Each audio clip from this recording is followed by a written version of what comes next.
अस्सलाम वालेकुम वालेकुम वरहमतुल्लाहि सलाम वबरकातुह। रहमतुल्लाहि वबरकातुहू। जी, सवाल मेरा थोड़ा सिनारियो बेस है, जी, इंजीनियर के रिलेटेड है। ओके, हाँ, क्वेश्चन मेरा ये है कि हमारे पास दो कैटेगरी है। फॉर एग्जांपल, एक है रवाफिद, जो कि मानते हैं कि जो इमाम है उनके, वो अंबियाओं से बेहतर है सिवाय अल्लाह के नबी के। फॉर हाँ, एग्जांपल, वो मानते हैं कि हजरत अली बेहतर है इब्राहिम अलैहिस्सलाम से। और दूसरी जगह, अब ये दूसरा सिनारियो है, दूसरा सिनारियो ये है कि कादियानी जो है वो मानते हैं कि उनका एक आखिरी नबी है जो कि दज्जाल है। राइट। तो एक एक ग्रुप के लोग बोल रहे हैं कि उनका नबी है जो कि हम उनको काफिर डिक्लेयर करते हैं। और दूसरा एक ग्रोह है रवाफिद का, जो कि अंबिया से भी बेहतर मानता खुद को।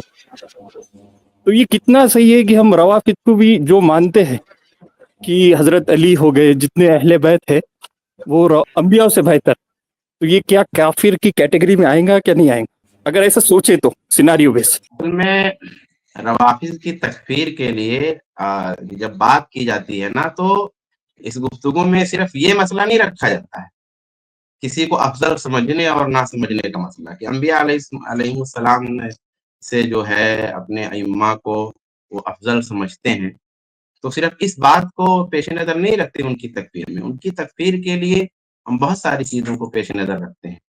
जैसे जमहूर सहाबा की तकफ़ीर करना, ये हम उनके पेश-ए-नज़र रखते हैं। कुरान के ताल्लुक से उनका जो अक़ीदा है, रिसालत के ताल्लुक से जो अक़ीदा है, यानी रिसालत के ताल्लुक से उनके अक़ीदे में कई तरह की गड़बड़ी है। एक ये कि बाज़ हज़रात तो ये भी कहते हैं कि भई रिसालत असल में हज़रत अली रज़ियल्लाहु ताला अन्हु पे नाज़िल हुई, तो इसमें तो सरीह कुफ़्र है। मगर कुछ लोग ये अक़ीदा रखते हैं कि भई रिसालत तो हज़रत रसूल गिरामी सल्लल्लाहु अलैहि वालि वसल्लम पर नाज़िल हुई, अली रज़ियल्लाहु ताला अन्हु पे नाज़िल नहीं हुई। लेकिन हज़रत अली रज़ियल्लाहु ताला अन्हु बहैसियत रिसालत नहीं बल्कि उनका एक विलायत का अक़ीदा है। उस लिहाज से अगर देखेंगे तो फिर वो हज़रत इब्राहीम से भी अफ़ज़ल हैं। बाज़ लोग अल्लाह के रसूल से भी अफ़ज़ल करार दे देते हैं। तो असल में जब हम रवाफ़िज़ के की तकफ़ीर की बात करते हैं, तो सिर्फ़ एक ही चीज़ हमारे सामने नहीं होती कि हम किसी एक चीज़ की बुनियाद पर उनको काफ़िर कहते हैं या उनकी तकफ़ीर करते हैं। और फिर जब उनकी तकफ़ीर करते हैं ना, तो फिर हम ये नहीं कहते कि तमाम के तमाम रवाफ़िज़ कहते हैं तो ख़ैर तमाम ही आ जाते हैं, लेकिन जब हम शिया का लफ़्ज़ बोलते हैं, तो हम ये नहीं कहते कि तमाम शिया काफ़िर थे, पहले के शिया भी काफ़िर थे, आज के भी शिया काफ़िर हैं। शियों में भी कैटेगरी है, शियों में भी तबक़ात हैं। जो मुतक़द्दिमीन शिया थे उनका इख्तिलाफ़ जो है बल्कि तफ़ज़ील पर भी नहीं था, सिर्फ़ सियासी इख्तिलाफ़ था। सियासी इख्तिलाफ़ की बुनियाद पे ज़ाहिर-सी बात है कि तकफ़ीर नहीं की जाएगी। बाद के जो शिया थे, उनका भी यही मसला था। कुछ शिया ऐसे हैं कि जो सिर्फ़ तफ़ज़ील का अक़ीदा रखते रहे हैं, जैसे ज़ैदी शिया हैं, वो हज़रत अली रज़ियल्लाहु ताला अन्हु को जो है अफ़ज़ल मानते हैं शेख़ैन से, इस बुनियाद पर भी हम उनकी तकफ़ीर नहीं करते हैं।